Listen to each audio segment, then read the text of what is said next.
Shabbat Shalom. Que o Eterno possa nos abençoar em mais um Shabbat, nos proporcionando paz e alegria de estarmos aqui a estudar mais uma porção que o Eterno tem nos dado a cada Shabbat. Falar sobre essa porção não é algo muito fácil. Pelo contrário, é muito difícil pela santidade que a rodeia. Vaikra, foi dado Vaikra, o nome Vaikra do hebraico, ao primeiro livro, ao nome do livro de Levíticos. Ele significa e chamou.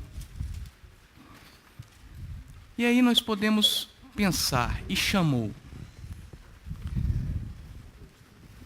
O que o Eterno tem chamado? Para que o Eterno tem chamado?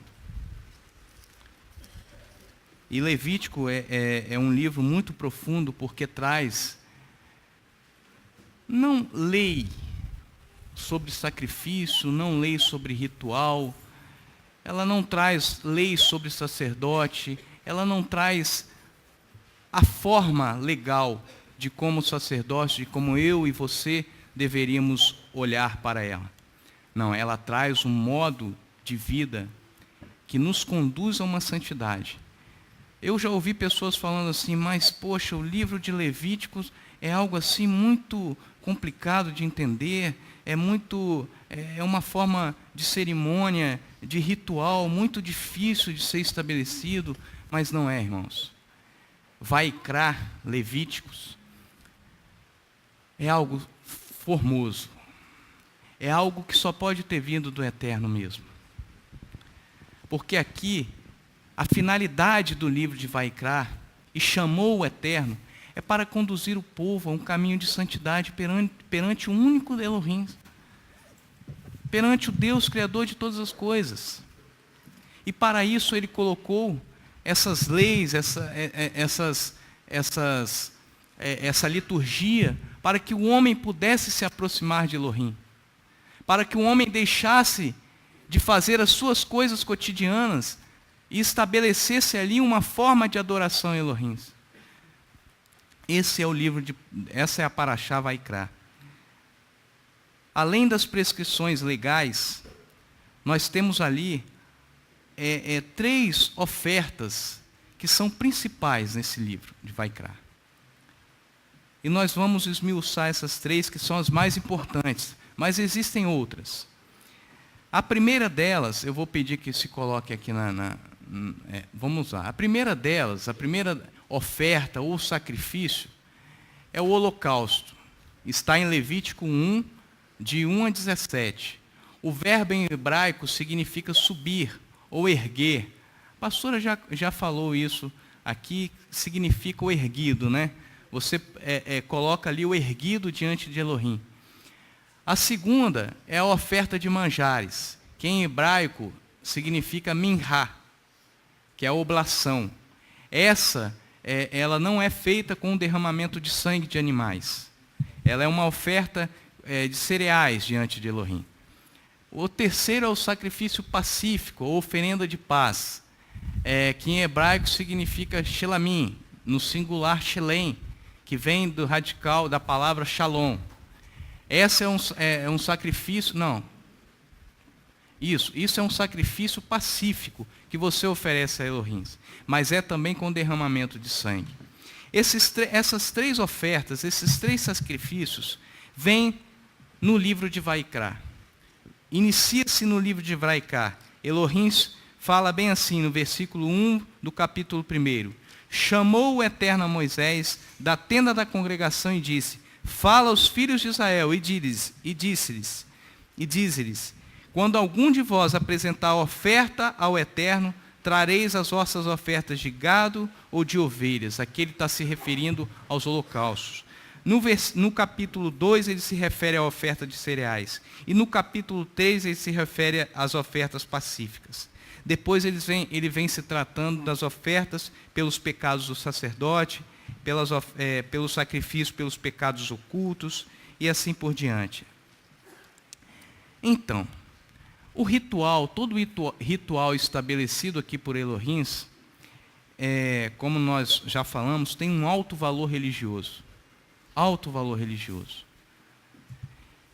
Porque conduz o povo a um caminho único de santidade.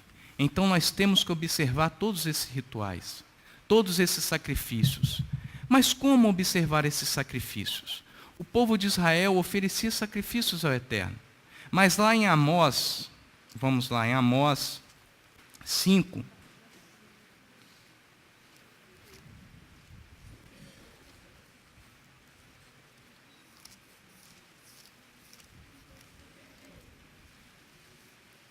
Amós ali no capítulo 5, deixa eu ver se eu estou certo aqui.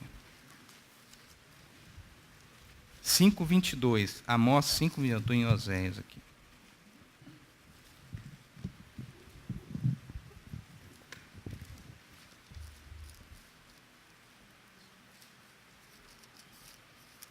Amós 5:22, o profeta vem falando, Deus vem falando através do profeta o seguinte, 22, ainda que me ofereçais holocaustos, juntamente com as ofertas de cereais, não me agradarei deles, nem atentarei para as ofertas pacíficas de vossos animais cevados. Afasta de mim o estrépito dos teus cânticos, porque não ouvirei as melodias dos teus instrumentos. Corra, porém, a justiça como as águas, e a retidão como um ribeiro perene. Oferecestes vós sacrifícios e oblações no deserto por 40 anos, ó casa de Israel. Levantastes a tenda de vosso rei, e o altar dos vossos ídolos, a estrela do vosso Deus, que fizeste para vós mesmos.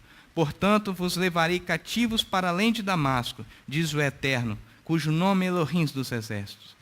Por que então o profeta está falando isso? Se no livro de Vaiká, ele determina, Elohim mostra, chama o povo ali à prática de holocaustos e sacrifícios a um único Elohim. Por que então vem um profeta e fala assim, que o Eterno não levará em conta os sacrifícios e oblações que eram feitas? Por quê? Porque o coração do povo não estava naquele sacrifício. O coração do povo não estava naquele ritual. É feito um ritual, mas o coração não está nele. É feito um ritual a único Elohim, mas o povo adorava a outros deuses. Então, Elohim vem chamando a atenção do povo de Israel. Olha, enquanto oferecestes holocaustos e sacrifícios no deserto durante 40 anos, o seu coração não estava em mim. O seu coração não estava em mim. Então, o que é mais importante para Elohim? É o oferecimento de holocaustos ou é o seu coração contrito e quebrantado na presença de Elohim? Era isso que Elohim estava chamando a atenção ao povo, e é isso que Elohim chama a atenção a todos nós neste dia. Ofereceis para mim ofertas e sacrifícios, mas que o seu coração esteja nele. Que o seu coração esteja contrito e quebrantado na presença do único e soberano Elohim, para que estes sacrifícios e estes holocaustos sejam aceitos na presença do Todo-Poderoso. Era isso que Elohim estava falando. Amós 2. Isso, minha irmã.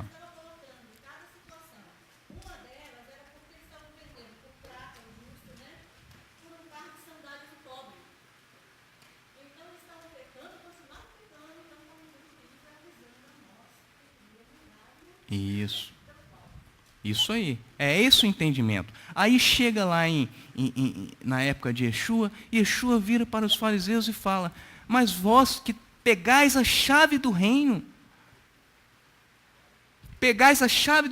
nem vós entrastes e impedistes aqueles que querem entrar.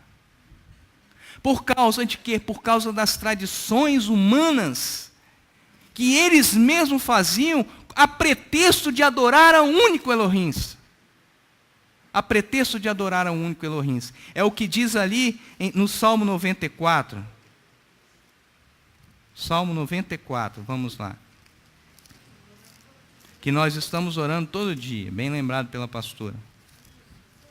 Todo dia. Todo dia nós temos que ler para que isso possa ficar na nossa mente. para ver se entra, né? E se estabeleça. No versículo 20, vamos no versículo 19. Diz assim: multiplicando-se dentro de mim os meus cuidados. Os meus cuidados, as tuas consolações alegraram a minha alma. Isso é o salmista. Pode acaso associar-se contigo o trono da iniquidade, que forja o mal por pretexto de uma lei? Pode. Pode acaso eu falar que vou oferecer sacrifícios como fez Saul, quando o Eterno mandaste ele destruir tudo, e ele não destruiu tudo que era dos amalequitas, né? Amalequitas mesmo, né? Mandou destruir tudo que era dos amalequitas, e ele pegou os melhores do boi, dos animais, para poder oferecer em sacrifício ao Eterno. Pode associar-se o trono da iniquidade a pretexto de uma lei que está na Torá? Ele pegou os melhores do boi, das ovelhas, dos despojos de Amaleque, para oferecer ao Eterno. Ele achou que aquilo ali fosse bom, e estava dentro da Torá. O oferecimento de sacrifício, de holocausto, de oblações, está dentro da Torá. Mas a pretexto de se fazer essa lei, de se cumprir essa lei, de se cumprir Vaikra, ele descumpriu o maior que ele deveria ter observado, que era a obediência a Elohim, ao único Elohim. É isso que nós temos que levar em consideração. Nós não podemos trazer sobre nós o jugo de uma lei literal, o jugo de uma letra que sem o Espírito ela é morta, ela não é vivificada. Aí, Léo, eu vou ter que entrar um pouquinho no seu ensino de amanhã. Você me perdoa, tá? Então, nós não podemos, irmãos. Nós temos que considerar que Elohim, a todo momento, entregou ao povo de Israel, todo um arcabouço legal, mas esse ao nosso povo, eu vou chegar lá, pastora, ao povo de Israel, um arcabouço legal para ser cumprido de forma espiritual. De forma espiritual. Porque a forma espiritual não ia trazer sobre o homem julgo algum. Pelo contrário, ia trazer satisfação. Satisfação. Aí o Eterno o Eterno Elohim de Israel, chama o seu povo escolhido. Lá em Levítico 19:2, ele vai e chama o seu povo escolhido. 19:2, ele diz assim: e fala a toda a congregação dos filhos de Israel, e diz-lhes: sede santos, porque eu, o Eterno, vosso Elohim, sou santo. A todo momento ele fala aos filhos de Israel: sede santos, sede santos, sede santos, porque eu sou santo. Como é que você quer que o seu sacrifício, que a sua oblação chegue ao Eterno Elohim da glória, se você não busca santidade? É impossível você estar aqui no sacrifício da manhã, quando o seu coração está em outro lugar. É impossível que a sua oração, no sacrifício da manhã e da tarde, suba ao Elohim da glória, se o seu coração está nos prazeres deste mundo. É impossível, meu irmão. É impossível. Por isso que Davi diz assim: uma coisa eu pedi ao Eterno e a buscarei, que eu possa morar na casa do Eterno todos os dias da minha vida, para contemplar da formosura e aprender nos teus atos. Essa foi a declaração de Davi. E ainda declara: mais vale um dia nos teus atos, do que em outra parte 1000.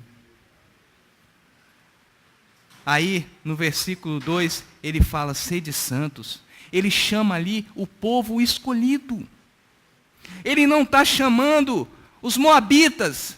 Ele não está chamando os coatitas. Ele não está chamando Amaleque, ele não está chamando ninguém, ele está chamando o povo escolhido. Aí algumas pessoas já me perguntaram, eu posso dizer que eu faço parte desse povo escolhido? Quando alguém me perguntar se eu sou parte deste povo escolhido, a minha resposta vai ser que eu sou parte desse povo escolhido? Ou esse povo escolhido era apenas o povo de Israel? Esse povo de Israel é o meu povo? É o meu povo? Então parte desse princípio. Se o povo de Israel, se todas as leis estabelecidas, se toda a prescrição bíblica foi dada a um povo de Israel, este é o meu povo. Este é o meu povo. E aí, quando Vanessa chega aqui e fala assim, Vanessa, eu acho que Vanessa já sabia que eu ia falar sobre isso, não é possível. Ela chega e fala assim, que se me perguntarem o que eu sou, eu vou dizer que eu sou judeu. E várias pessoas já me perguntaram isso. Já te perguntaram isso. Ou ainda vão perguntar. E aí o que eu vou responder? Antes de eu responder qualquer coisa, esteja em minha mente a palavra que está em 1 Pedro 3,15. Guarde essa palavra. 1 Pedro 3,15. Que diz assim, antes, santificai ao Eterno Elohim em vossos corações. Primeira coisa, santificai ao Eterno Elohim em vossos corações. Para quê? Para que a sua palavra, para que a sua resposta seja santa. Seja sim, sim e não, não. Tá? Seja sim, sim e não, não, como nos ensinou Francisco. Aí continua, estais sempre preparados para responder com mansidão e temor a todo aquele que vos pedir a razão da esperança que há em vós. Em Colossenses 4,6 diz assim, a vossa palavra seja sempre agradável, temperada com sal, para que saibais como deveis responder a cada um. Então, antes de você responder a qualquer coisa, Colossenses 4,6. Antes de responder qualquer coisa, esteja essa palavra em nossos corações. E aí nós vamos explicar o que significa o povo escolhido. O que significa povo? Do ponto de vista do direito constitucional, povo é o conjunto dos cidadãos de um país, de uma nação, ou seja, pessoas que estão vinculadas a uma lei e a um regime jurídico próprio daquele país, daquela nação. Isso é o que nos diz a nossa Constituição. Um povo está normalmente associado a uma nação e pode ser constituído por diversas etnias. Guarde essa palavra, diversas etnias. Um povo está associado a uma nação, vinculada a um regime jurídico, guarda isso, e pode ser constituído por diversas etnias. Vou repetir. O povo, ele está vinculado a um regime jurídico, a um conjunto de leis, né, que se estabelece, e constituído por diversas etnias. O que significa etnia? Etnia significa grupo étnico, ou seja, uma comunidade humana de homens e mulheres, definida por afinidades religiosas. Olha o que é, isso é a Constituição, tá, irmãos? Afinidades religiosas, linguísticas e culturais. Quando analisamos sobre o aspecto espiritual, o povo escolhido, quando analisamos sobre o aspecto espiritual, nós percebemos que o povo escolhido, citado nas Escrituras, constitui um conjunto de pessoas vinculadas a um regime jurídico próprio, que é a Torá, que é o Taná, que é a Brit Hadashah, que se constitui nas Escrituras Sagradas. Esse é o regime jurídico próprio a que está submetido o povo escolhido de Elohim. Amém? Então, vocês estão entendendo? Ou eu estou sendo um pouco confuso? Tá ótimo, né? Então tá. Então, quando analisamos isso, nós visualizamos o seguinte: quem pode fazer parte do povo escolhido? Só o povo de Israel? Ou um americano? Ou um brasileiro? Quem pode fazer parte desse povo escolhido? Aquele que se submete ao regime jurídico próprio, estampado na legislação dada por Elohim. Então, se a palavra é: quem é você? Qual é a sua identidade? Se a pergunta é essa, você vai falar: eu sou parte de um povo, porque você é um, povo são vários. Eu faço parte de um povo submetido a um regime jurídico próprio, estabelecido por Adonai. Ok. Segundo capítulo 10, versículo 21 de Bereshit, Gênesis, nós vamos voltar lá na antiguidade, para a gente poder entender melhor. Pode falar, enquanto eu procuro aqui. Gênesis capítulo 10, versículo 21. Você nos faz voltar à memória quando Moisés ali no Monte Sinai, quando Israel pecou contra o Eterno através do bezerro de ouro, ele exalta o nome dos pais. Ele diz ali para Adonai que ele está fazendo adesão ao seu próprio povo. Ele exalta o nome, ele faz voltar à memória de Elohim o nome dos pais. Nome dos pais. E quando eu quero fazer parte desse povo, a minha atitude, a minha ação tem que ser a mesma que Moisés fez. Porque quando você lê lá em Deuteronômio capítulo 7, você me permite eu fazer essa leitura? Pode. É coisa rápida. Deuteronômio 7. Deuteronômio capítulo 7, quando ele vai ali estabelecendo a escolha do povo de Adonai, ele diz assim no verso 6: porque tu és um povo santo ao Eterno teu Elohim, o Eterno teu Elohim te escolheu para que ele fosse seu povo próprio. De todos os povos que há sobre a terra, porque o vento tirou a minha página. O Eterno não se afeiçoou de vós e vos escolheu por seres mais numerosos que todos os povos. Amém. Pois eres menor em número do que todos os povos. Aqui o verso 8 está bem claro. Mas porque o Eterno vos amava, e para guardar o juramento que fizera a vossos pais. Por isso, o Eterno vos tirou como um forte, vos resgatou da casa de servidão, da mão de Faraó, do rei do Egito. Então, ele no verso 8 está bem claro. Mas porque o Eterno vos amava, para guardar o juramento que fizera a vossos pais. Então, fazer adesão a esse povo é trazer, sim, a memória dos nossos 9, Léo. Posso ler? Pode. Saberás, portanto, que o Eterno teu Elohim é Elohim, o Elohim fiel, que guarda a aliança e a misericórdia até 1000 gerações aos que amam. Aos que o amam. E guardam os seus mandamentos. Então a resposta toda é o amor, né? Se você ama ou não ama Elohim. Eu vou chegar lá, Jorge. Essa é uma pergunta que todo mundo faz. Mas nós temos que saber explicar direitinho isso daí. Mas vamos lá. Capítulo 10, versículo 21 de Bereshit. Diz assim, versículo 20. Esses são os filhos de Cão, segundo as suas famílias, segundo as suas línguas.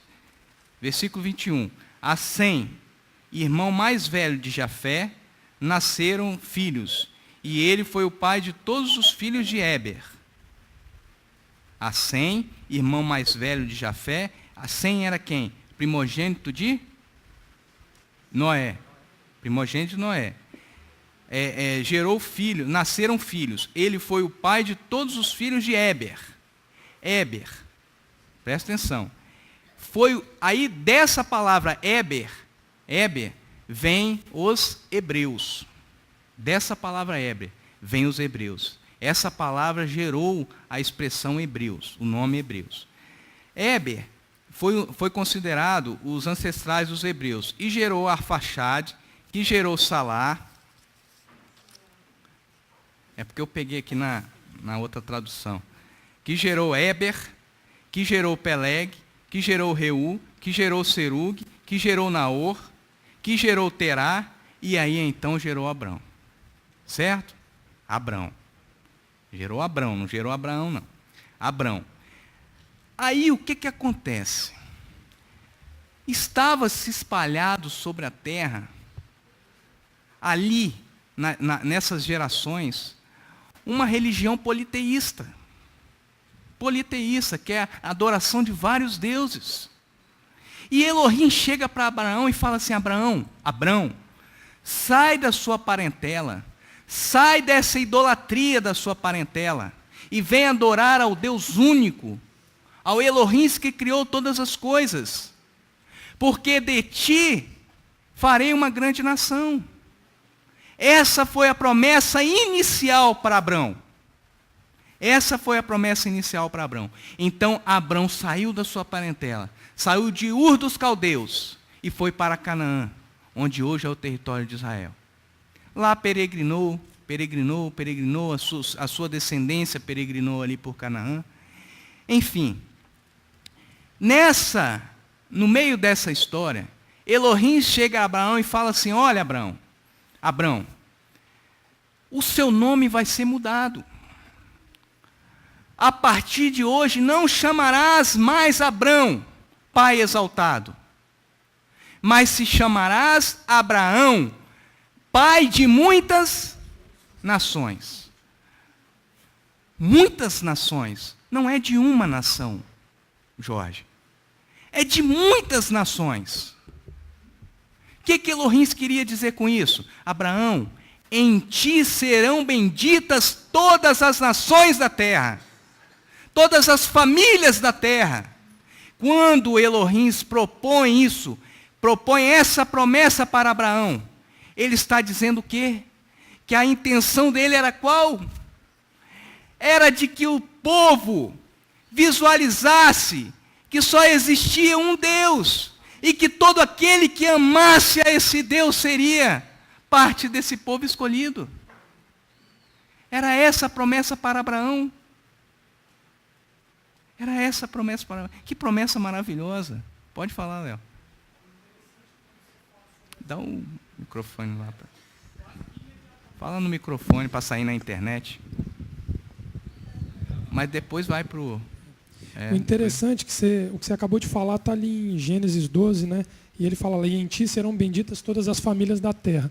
E se a gente for um pouquinho mais à frente, em Êxodo, quando ele descreve a saída do povo do Egito, ele descreve que partiram... Êxodo 12, no verso 37 e 38. Só para ratificar isso mesmo que você está falando, ele diz: partiram os filhos de Israel de Ramsés para Sucote, cerca de 600 mil a pé, somente de homens, sem contar mulheres e crianças. Subiu também com eles uma grande mistura de gente. E se a gente for olhar a história do Êxodo todo, não houve acepção dessas pessoas durante o trajeto que o povo teve no deserto. Amém. Tá então vendo? você vê cumprida em Abraão uma promessa já quase que imediatamente. Por quê? Olha o que Léo falou aqui. Por causa da adesão.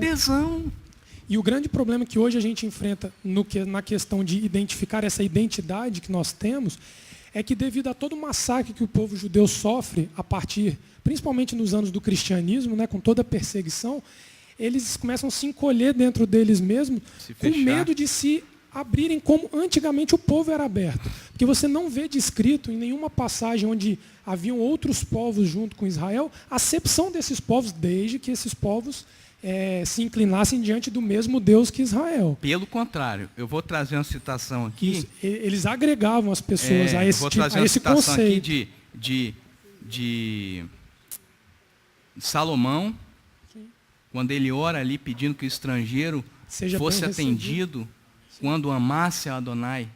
Então, meus irmãos, a questão toda é a adesão. É o amor que você tem ali por todos os preceitos estabelecidos por Adonai. Fala, meu irmão.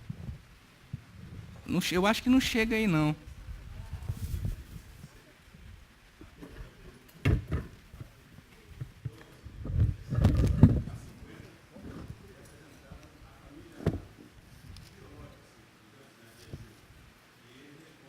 Mateus 12, versículo 50. Falando ele ainda à multidão, sua mãe e seus irmãos estavam do lado de fora, pretendendo falar-lhe. Disse-lhe alguém: tua mãe e teus irmãos estão lá fora e querem falar-lhe. Porém ele respondeu ao que lhe deram o aviso: quem é minha mãe e quem são os meus irmãos? E estendendo a mão para os discípulos, disse: aqui estão minha mãe e os irmãos. Pois todo aquele que fizer a vontade do meu Pai, que está nos céus, este é meu irmão e minha irmã. Amém, meu irmão. E todos nós estamos nos ajudando mutuamente para podermos criar em nós uma resposta plausível. E você ter confiança. Bíblica, plausível. Isso, não é bíblica por você achar, é bíblica comprovadamente, né? Mas então, vamos voltar aqui. A partir desse contexto, da promessa firmada com Abraão, a descendência de Abraão, estabelecida ali, Isaac, Jacó, que depois teve o nome mudado para Israel, a partir de Abraão, enfim, 3 grandes religiões surgiram, que são consideradas as principais, porque existem outras, mas que são consideradas seitas. Mas 3 grandes religiões surgiram da fé abraâmica, que é o judaísmo, que é a primeira estabelecida, o islamismo, que vem da descendência de Ismael, e o cristianismo após a Yeshua HaMashiach, com o domínio romano, transformando toda a Constantino, após Constantino, mas vigorava o império,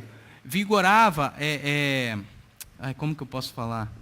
Vigorava o domínio romano, é isso que eu queria falar. Vigorava o domínio romano, que pegou as tradições judaicas, as tradições bíblicas judaicas, e fez assim uma distorção geral. Aí criou-se o cristianismo. Isso, pastora. É só explicou melhor. Nasce no judaísmo. O cristianismo nasce no judaísmo. Os apóstolos frequentavam as sinagogas em Shabat. Pode ir em Atos dos Apóstolos, você encontra tudo ali. Yeshua ensinando nas sinagogas. Então, viviam em unidade com os judeus, com os hebreus. Em perfeita harmonia. Só que a perseguição, eles foram assimilando filosofias gregas e filosofias romanas. Então, constituiu-se o cristianismo com a raiz judaica, mas filosoficamente grego e romano. Amém. Isso aí. Então, aí o que acontece? A primeira religião que tivemos, que se tem notícia, é o judaísmo. Primeira religião, abraâmica, primeira religião. O judaísmo veio da promessa feita, tem como base a promessa feita a Abraão, a Isaac e a Jacó, que depois teve o nome convertido para Israel. O islamismo vem de Abraão, das promessas feitas a Abraão, Ismael e aí por consequente. Ok? Então essa é a diferença inicial dessas duas religiões. Mas o que é importante sabermos é o seguinte: Abraão e a sua descendência peregrinaram na terra de Canaã por mais ou menos 300 anos. E depois, devido à fome que houve na face da terra, eles foram para o Egito, para o Egito. E lá ficaram, e os faraós fizeram daquele povo um povo escravo. E ali, depois Moisés vem, sob a ordem de Adonai, e retira o povo dali. E retira o povo dali para quê? Para levá-los à terra de Canaã, para voltar com aquele povo à terra de Canaã. Terra de Canaã. A partir daí, houve a necessidade de um regime jurídico. Porque até então, Elohim falava diretamente com o patriarca. Elohim falava diretamente com Abraão. Ele não tinha a Torá escrita. Não existia Torá escrita. A Torá escrita veio com Moisés. Quando Deus ali entrega toda a Torá escrita para Moisés. Então, Deus falava diretamente com os patriarcas. Mas aí, depois, Jacó teve 12 filhos. E esses 12 filhos formavam as 12 tribos de Israel. Com essas 12 tribos de Israel, a saída do Egito fez com que eles herdassem terras. Né? Então, cada tribo foi dada uma determinada faixa de terra. Certo? Eu estou resumindo isso daí para chegar onde eu quero chegar.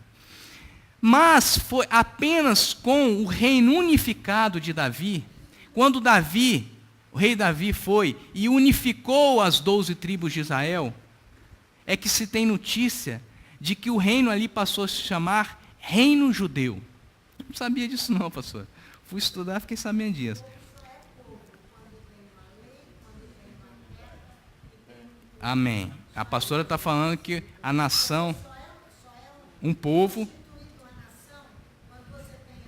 terra, lei. Amém.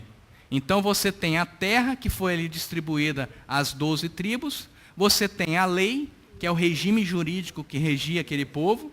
E você tem foi o quê? E a lei. A terra, o povo e a lei. Isso.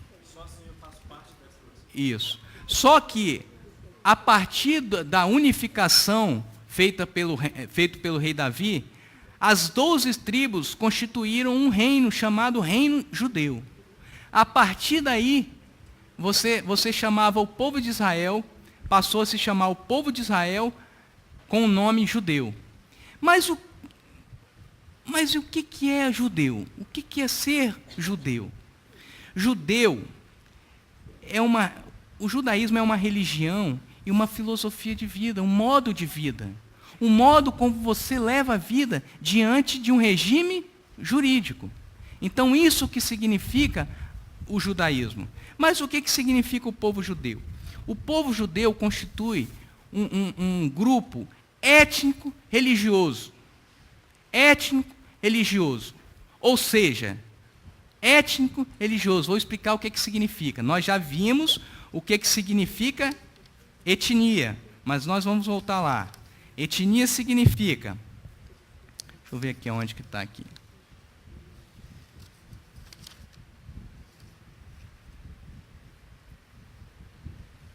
Me perdi aqui.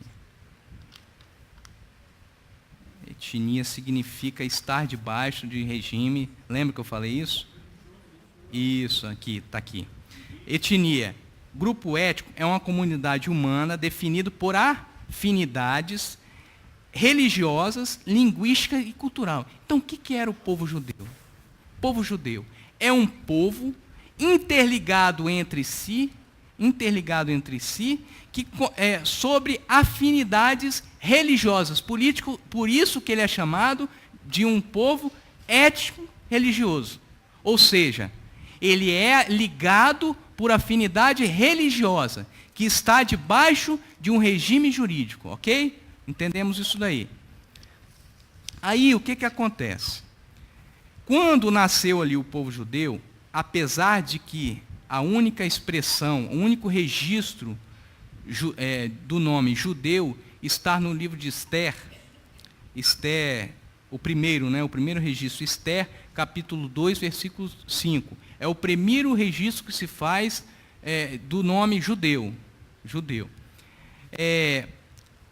os judeus, eles vieram a substituir a expressão filhos de Israel. Filhos de Israel. Ou seja, povo. Quem são os filhos de Israel? Povo escolhido. Povo escolhido.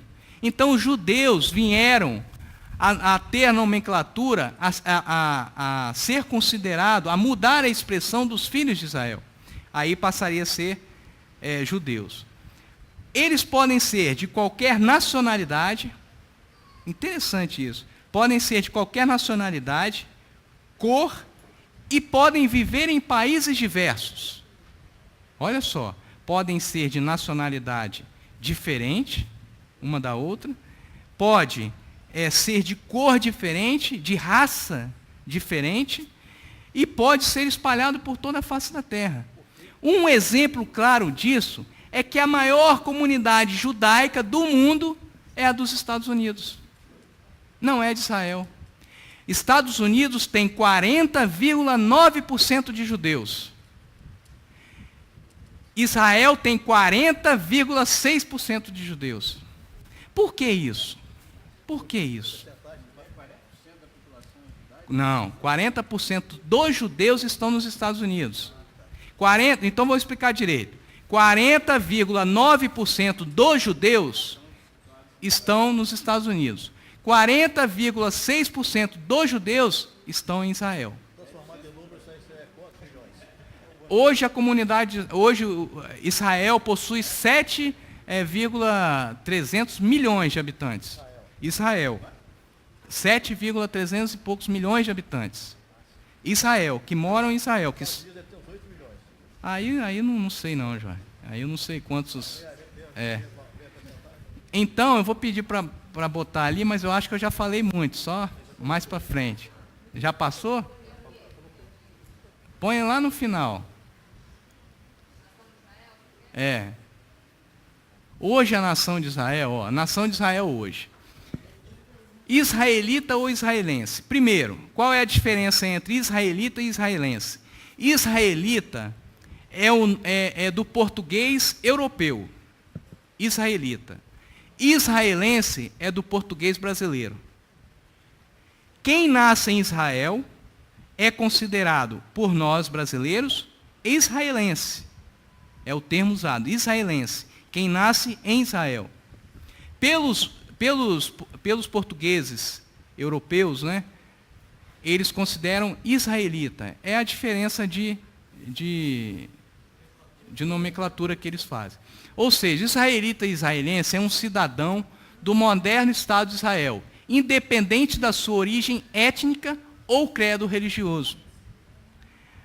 Aos judeus que nascem no país é dado o nome de sabras, ou seja, são israelenses sabras, porque muitos israelitas ou israelenses que estão no território de Israel são vindos da diáspora. São aqueles que retornaram para o país, que não nasceram em Israel.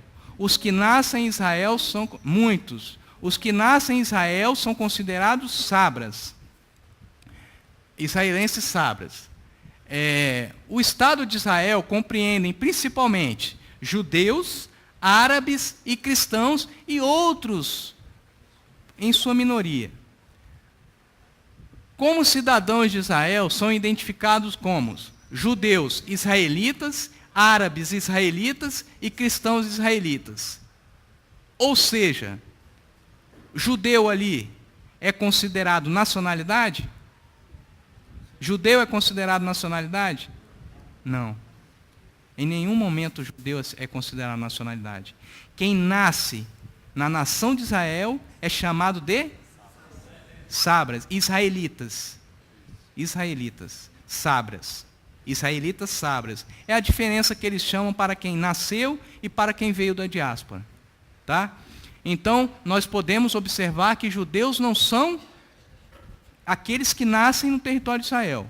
Você pode nascer em qualquer território do mundo e ser considerado judeu. Amém? Amém. Então...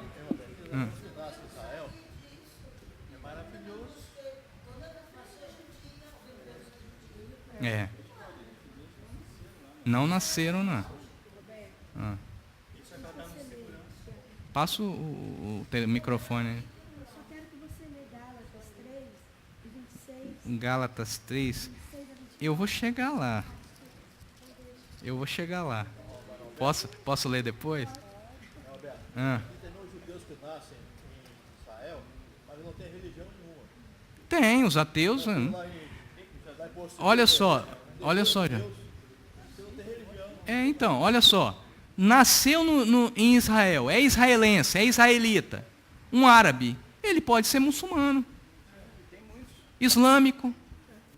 Entendeu? Que muçulmano é aquele que profere o islamismo. Tá? Quem é muçulmano? É aquele de religião islâmica. Não tem diferença, que adora Alá, tá? Que veio da linhagem de Ismael. Certo?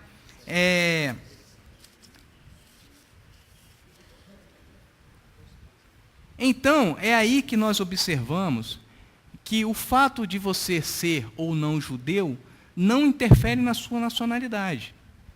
Tá? Então, se alguém chegar para você e falar assim, você é judeu?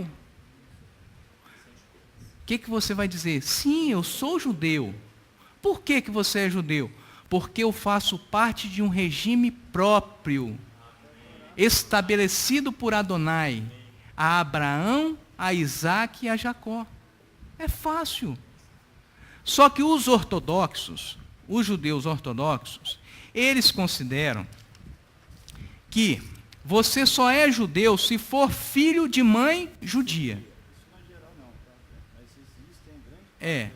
Dos ortodoxos. Francisco está falando que isso não são todos os ortodoxos. Né? Olha só para a gente ver esse ponto. Me ajudem. Não, se te ajudar, não, você me está ajudem me ensinando porque... muito bem.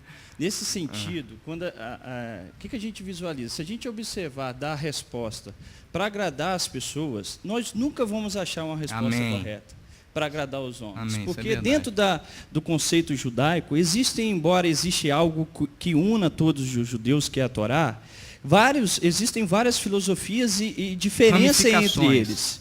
Então, a gente nunca vai encontrar uma resposta que agradará aos homens. Embora nós precisamos ter uma resposta que venha do eterno e baseado naquilo que você tem dito.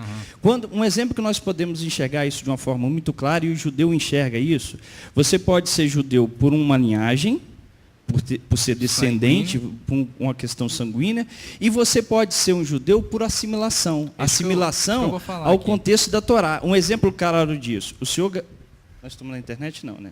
O senhor Gabriel, por exemplo. O senhor Gabriel, ele é um judeu ortodoxo, não é isso?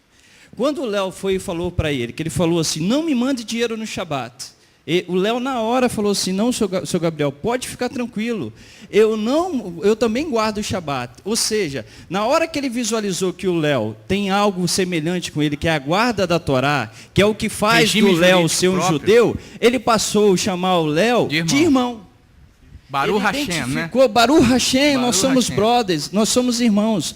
Ou seja, naquele momento, a Torá foi o que uniu a ele numa linhagem judaica. É isso que aí você está vendo um judeu ortodoxo que entende que ser judeu não é só por uma linhagem, é por uma obediência. Paulo, quando ele seguia essa linha, ele seguiu nesse mesmo contexto, lá em Romanos capítulo 2. Eu vou chegar lá, peraí. Mas deixa eu só falar um texto que eu acho que você não vai comentar. Em João capítulo 1, quando João está descrevendo de Yeshua, ele fala assim, esse é o Messias que veio para nós e nos deu direito para que todos fôssemos chamados filhos de Elohim. Filhos não da linhagem, mas sim da vontade de Elohim. É dentro desse contexto que nós entramos, porque nós assimilamos e entramos dentro dessa aliança pela obediência à Torá. Amém. Agora, Roberto, também existe o inverso. Se eu falo que eu sou judeu, se eu vivo como judeu, que está lá em Apocalipse, mas eu não cumpro o que está estabelecido na Torá, eu não faço parte desse povo. Eu sou sinagoga de Tarás, eu não cumpro o Shabat, eu não cumpro as festas bíblicas, eu discrimino os meus pais, eu me torno superior aos meus pais espirituais, eu de forma nenhuma posso ser caracterizado como um judeu. Isso, amém. Restou mais alguma coisa para eu falar? É muita coisa, né? Mas olha só, vou voltar aqui ao assunto. Alguns judeus ortodoxos, né, não são todos, acreditam que ser judeu é aquele que é filho, que é nascido de mãe judia. Existe ainda. Mas mudou, porque antigamente a linhagem era tomada pelo pai.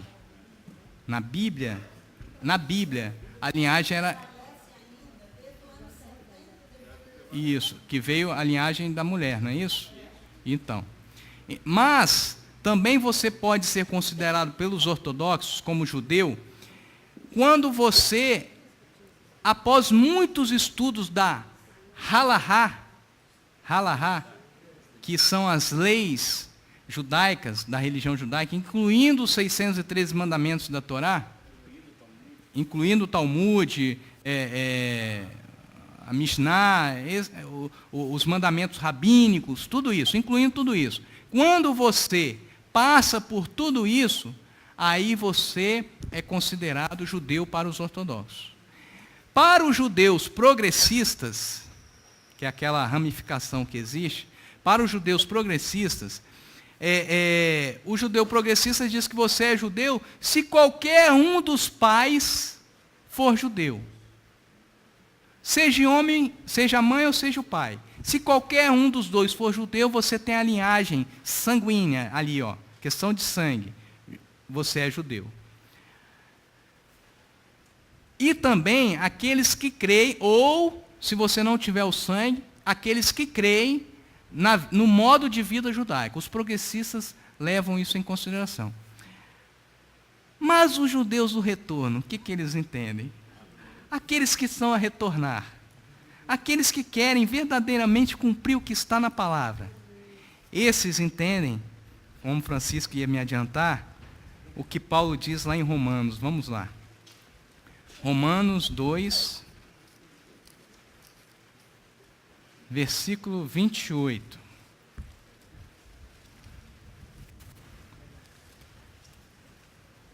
Romanos 2, 28.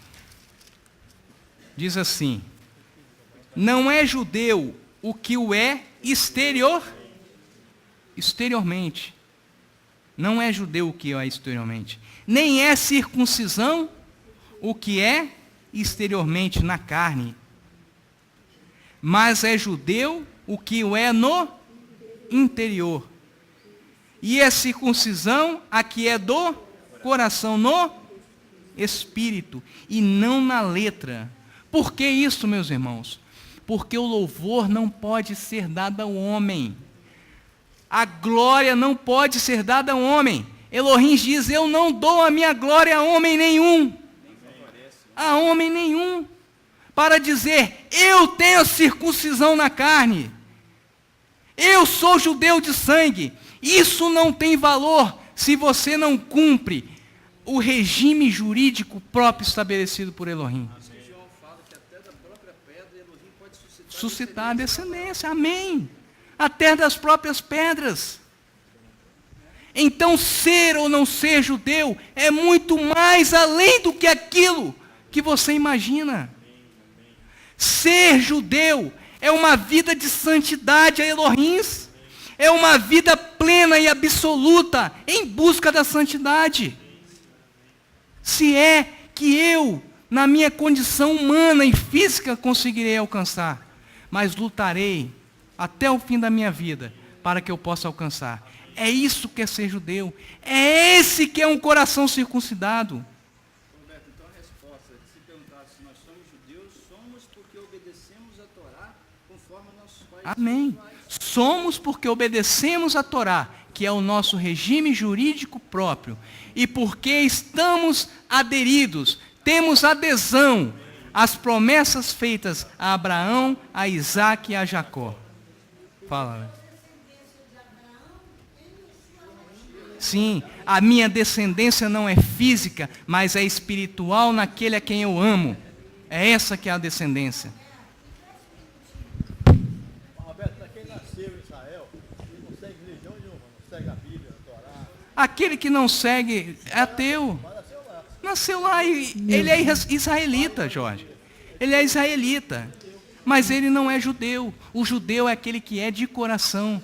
É aquele que adora o único Elohim, Criador de todas as coisas, que se submete à sua Torá. É esse que é o judeu. Meu É isso que filho, Paulo fala. a palavra hebreu, por si só, significa servo. A palavra hebreu, por si só, ela significa servo. Então, dentro da nossa paraxá de hoje, Vaikra, e ele chamou, nós temos sacrifícios pacíficos. E esses sacrifícios pacíficos, eles se dividem em 3. O voto, que é o neder, o agradecimento, são sacrifícios muito simples. Então, dentro aqui da paraxá, no capítulo 3, do versículo 1 ao versículo 17, né? Hein? O que é? Por mais pobre que ela seja, isso mesmo. Por mais simples que ela seja, ela consegue esse sacrifício. Fazer um voto, uma oferta, os agradecimentos. E quem tem um coração agradecido? É o que agrada a Deus. É o que está dentro dos sacrifícios. Salmo 50, é o Salmo da Paraxá. Pacíficos, exatamente. Quem tem um coração agradecido é um servo. Isso aí. Ele é um servo, por quê? Porque ele se encaixa. Ele é hebreu, né? Ele é hebreu. A Bíblia tem toda uma ligação, um ensino profundo sobre essa questão, toda inserida na Torá. Que o que ali o servo no capítulo 21 fala de Êxodo? O que ele fala? Ele está em tempos de liberdade. 6 anos ele pode ir embora. O seu Senhor vai mandar embora. Aí ele diz, mas eu não quero ir embora. Porque eu amo meu Senhor. Então, o diferencial aí desse serviço e desses sacrifícios que agradam a Elohim está nessa palavra, sacrifícios pacíficos, que um dos sacrifícios é o agradecimento. Por que ele quer permanecer com o seu Senhor? Porque ele tem um coração agradecido. Isso que a pastora está falando é o que está no Salmo algo 50, muito, pastora. Exatamente. Vamos ler o Isso Salmo é algo 50. tão simples, acessível a pequeno, a grande, a gordo, a magro, a preto e a branco, a todos. Amém. A todos. Então pobre, ele rico, continua preto, debaixo. branco. Ele está em período de liberdade, 6 anos. Romanos 2.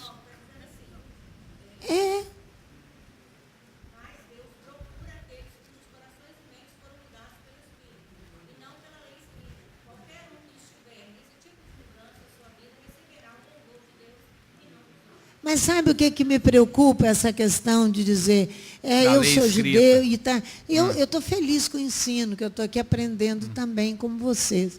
Mas me preocupa muito, vocês são muito crianças, e sem soberbecerem. Porque servir a Deus é algo tão simples, é tão simples.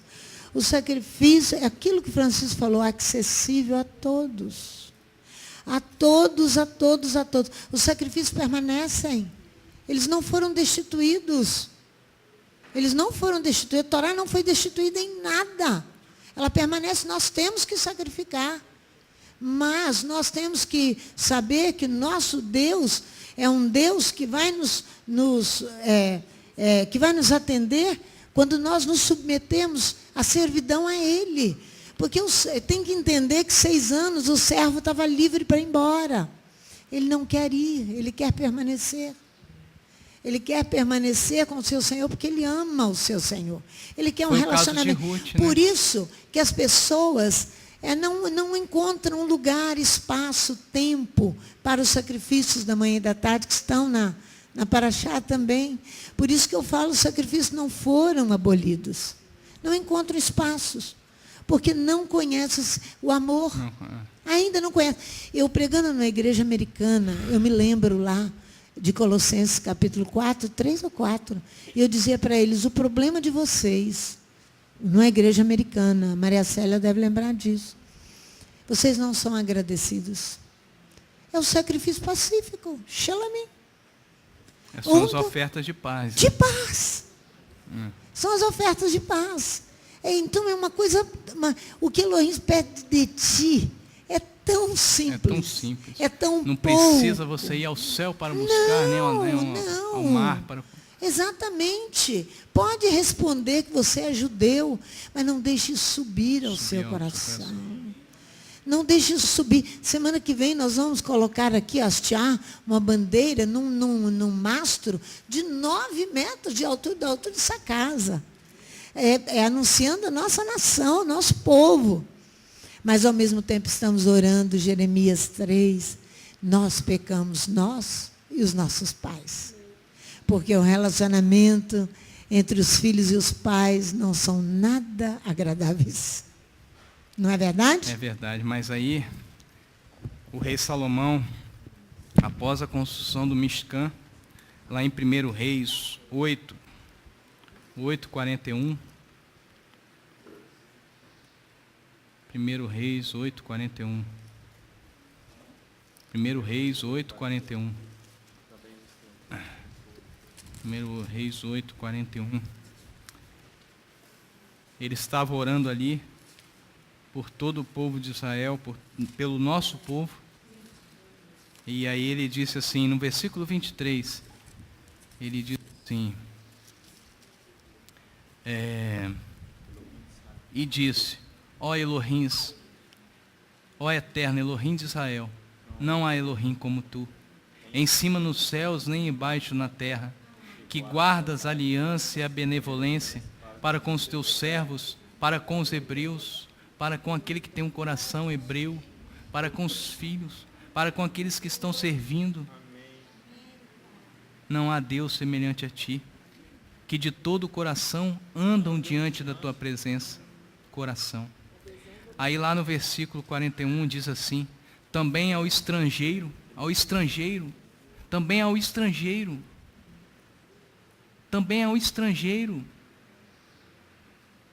aquele que não é natural, é o estrangeiro no meio de ti, também é o estrangeiro, que não for do teu povo Israel, que não for do nosso povo, porém vier de terras remotas por amor do teu nome, e orar voltado para esta casa, para a casa dos nossos pais, para Jerusalém.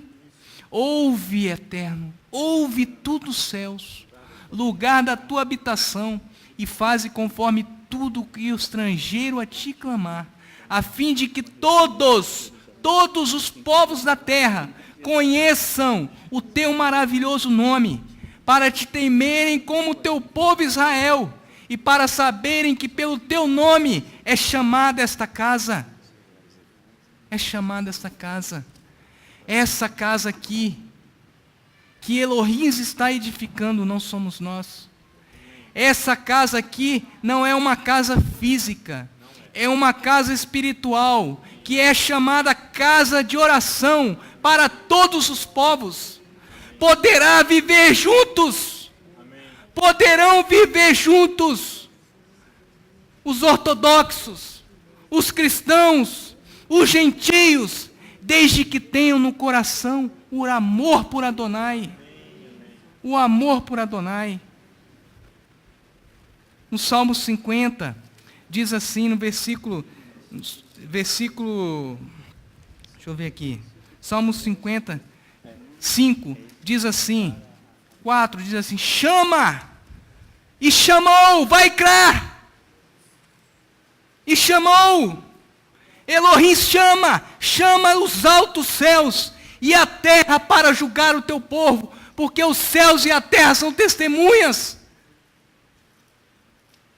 vão servir de testemunhas. Aí ele chama, congregai os meus santos, aqueles que me amam, congregai os meus santos para virem julgar,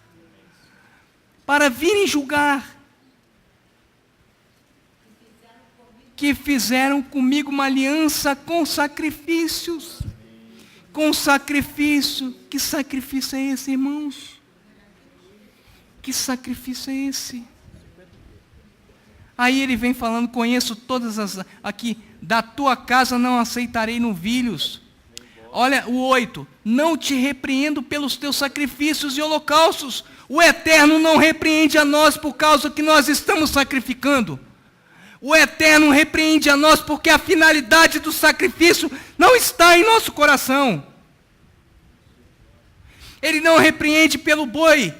Ele não repreende pela ovelha. Ele não te repreende porque você está aqui todos os dias a orar e clamar pelo teu nome. Mas Ele repreende porque o seu coração não está aqui. Não está no sacrifício. É falso para com Elohim. O que falta em nós é honestidade. É honestidade para tratar esse assunto seriamente. Aí vem e fala, faze-me, cadê? 8. Não te repreendo pelos teus sacrifícios holocaustos que estão em contínuo perante mim. Da tua casa não aceitarei novilhos, nem bodes dos teus currais, pois meu é todo animal da selva e o gado sobre milhares de colinas. Conheço todas as aves dos montes, e é meu tudo que se move no campo. Ele é soberano, Ele é dono de todas as coisas. Se eu tivesse fome, não te diria, pois meu é o mundo e tudo que nele há. Como, porventura, carne de touros? Como? Elohim se alimenta de touros? Elohim se alimenta de carne, de sacrifícios? Oferece ao teu Elohim sacrifícios de louvor, e paga ao Altíssimo os teus votos. Invoca-me no dia da angústia, e eu te livrarei, e tu me glorificarás. Agradecimento. Aqui, o versículo 23 diz assim, aquele que oferece sacrifícios de agradecimento, de louvor, me glorifica.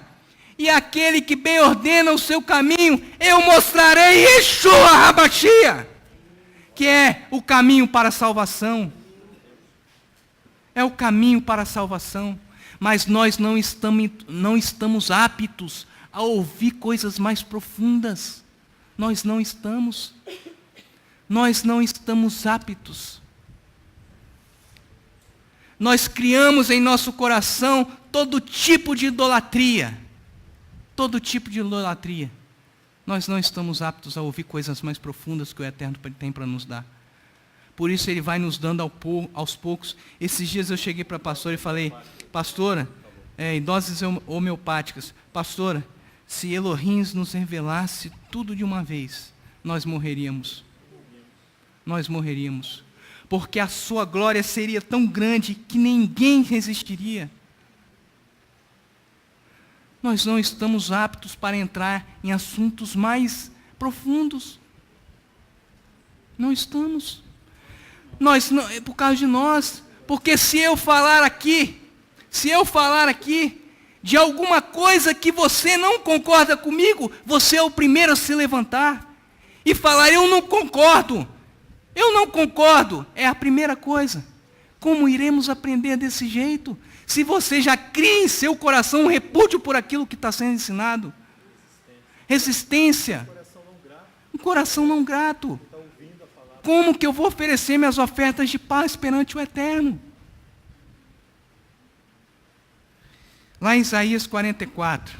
Deixa eu só ratificar o negócio que você está falando. Quando, na nossa paraxá fala isso, que quando era feito um sacrifício, um holocausto, por causa de um pecado cometido, essa oferta ela não era participativa na alimentação. Após o sacrifício, toda a oferta ela era queimada diante do Eterno. Essa era uma característica, o sacrifício para perdão de pecados. Quando era um sacrifício de Shelamim, que você falou ali, que era o sacrifício de gratidão, de paz, que a pastora falou, que a Torá ela dá até o mais simples, que não tem uma condição, ele pode levar um décimo de flor de farinha para ser ofertado. Após o sacrifício que era feito, ou a oferta que era feita pelo sacerdote, havia uma alimentação que simbolizava a comunhão com Hashem. Ou seja, o homem estava sentando junto com o sacerdote e ali eles estavam se relacionando com o Criador naquela alimentação. Então, essa forma de oferta é uma demonstração de gratidão nossa com o Criador, que nós estamos nos relacionando com Ele. E quer mais gratidão, que tem que ter essa congregação, do que nós. Olha, grandes coisas que o Eterno tem feito por nós. Além da gratidão, Francisco, além da gratidão, nós temos que demonstrar mais verdadeiramente o nosso amor por Adonai. Mais verdadeiramente. porque nós não podemos nos fechar. Quando a pastora tem essa preocupação de que a soberba possa tomar o nosso coração, isso daí não é uma preocupação dela só não. É uma preocupação minha também, porque eu sei que o meu coração é enganoso. Eu sei o quanto estar aqui a ensinar é algo, assim, grandioso. Grandioso. Mas eu não posso estar aqui com essa intenção. Porque eu tenho que reconhecer que o meu irmão é superior a mim. Quando nós estamos aqui, todos estamos aprendendo juntos. Quando os judeus, alguns eu vou falar assim, quando alguns se fecham, talvez pelo medo do que eles já passaram, quando eles se fecham, faltam neles o amor por Adonai. Porque eles estão querendo as obras da carne que imperam. Por quê? Porque Yeshua mesmo estava falando ali, eu já falei esse versículo. Eles pegam a chave do reino, nem entram, nem deixam aqueles que querem entrar. Esse é o problema que nós não podemos cometer. Sejamos sábios para ver o erro nos outros e aprendermos pelo erro dos outros, e não temos que padecer aquele erro. Tivemos exemplos aqui dentro, aulas práticas. Aí lá em Isaías 44, diz assim: mas agora ouve, ó Jacó, servo meu, ó Israel, a quem escolhi. Assim diz o Eterno que te criou e te formou desde o ventre, e que te ajudará. Não temas, ó Jacó, servo meu, Jesurum, a quem escolhi, pois derramarei água sobre o sedento, e rios sobre a terra seca. Derramarei o meu espírito sobre a tua posteridade, e a minha bênção sobre os seus descendentes. Brotarão entre a erva, como salgueiro junto às correntes das águas. Um te dirá, eu sou do Eterno. Outro se chamará pelo nome de Jacó. Ainda outro escreverá na sua mão, eu sou do Eterno. E por sobrenome tomarás o nome de Israel. Um te dirá, como é que é? Outro se chamará pelo nome de Jacó. Ainda outro escreverá na sua mão. Sou de Elohim e por sobrenome tomará o nome de Israel. Sou de Elohim. Outro se chamará pelo nome de Jacó. Ainda outro escreverá na sua mão. Sou de Elohim e por sobrenome tomará o nome de Israel. Assim diz Elohim, Rei de Israel, Redentor do Night Sefaot. Eu sou o início e eu sou o fim. Fora de mim não há Deus. Um te dirá, sou de Elohim. Outro se chamará pelo nome de Jacó. Ainda outro escreverá na sua mão. Sou de Elohim. Qual o seu sobrenome? Qual o seu sobrenome? O nome de Israel é seu sobrenome. Se chamará pelo nome de Jacó. Ainda outro escreverá na sua mão. Sou de Elohim e por sobrenome tomará o nome de Israel. que nos faz tomar por sobrenome o nome de Israel é que Elohim suscitou da raiz de Jessé um renovo. É Ele que nos dá a oportunidade e que veio quebrar a barreira. É Ele que nos traz a oportunidade de estarmos tendo no nosso sobrenome o nome de Israel. Lá no profeta Isaías, capítulo 11. Você quer falar, Francisco? Porque aqui eu vou finalizar. Aqui, ó. Em Isaías 63, verso 15, diz assim, ó: atenta dos céus e olha das tuas... Verso 15 do capítulo 63 de Isaías. Atenta dos céus e olha da tua santa e gloriosa habitação. Onde está o teu zelo e as tuas obras poderosas? A ternura do teu coração e as tuas misericórdias se detêm para comigo.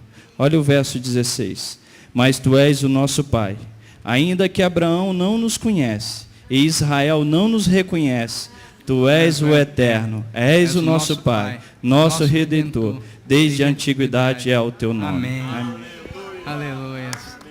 Aleluia. Glória ao Eterno.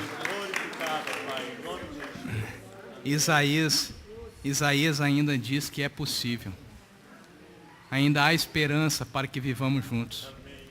Ainda há esperança para que vivamos em adoração a um só Deus juntos.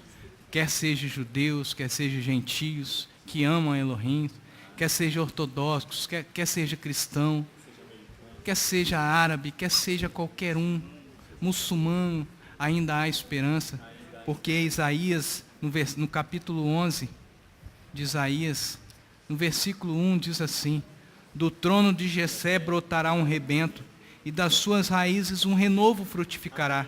Repousará sobre ele o Espírito do Eterno, o Espírito de sabedoria e de inteligência, o Espírito de conselho e de fortaleza, o Espírito de conhecimento e de temor do Eterno.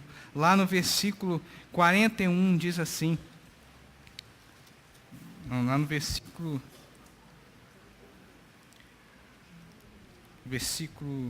11,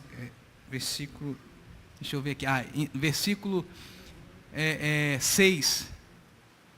5, diz assim: a justiça será o cinto dos seus lombos, e a verdade o cinto dos seus rins. Morará o lobo com o cordeiro, e o leopardo com o cabrito se deitará. Tem condições de morar o lobo com o cordeiro? Tem. O profeta Isaías está dizendo. Tem condições de morar o ortodoxo com o cristão? Tem. Isaías está falando que tem. Roberto, se a gente já entendeu isso, nós precisamos trabalhar para isso. E diz assim: e o leopardo com o cabrito se deitará, o bezerro e o filho do leão e o animal cevado viverão juntos, e um menino pequeno os guiará.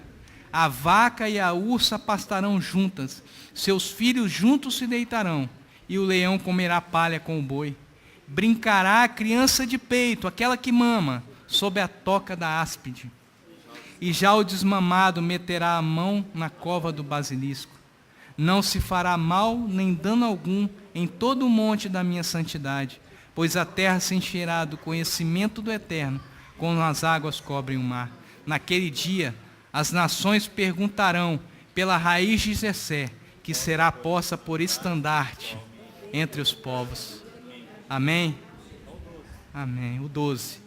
Levantará um estandarte entre as nações, e ajuntará os desterrados de Israel, e os dispersos de Judá congregará desde os 4 fins da terra, e aí disfar-se-á a inveja de Efraim, e os adversários de Judá serão desarraigados. Amém?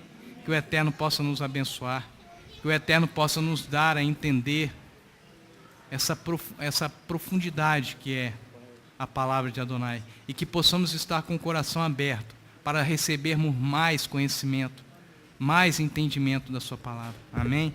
Que o Eterno nos abençoe e nos guarde. Vamos fechar os nossos olhos. E evareha Adonai veshmirecha, e aerra Adonai panaveleha verunecha, e sa Adonai panaveleha, veasem leha shalom, mishem Yeshua Hamashia. Que o Eterno nos abençoe e nos guarde. Que o Eterno faça resplandecer o teu rosto sobre nós e tenha misericórdia de nós. Que o Eterno sobre nós levante o teu rosto e nos dê a tua paz, em nome de Yeshua, o nosso Messias. Amém. Amém.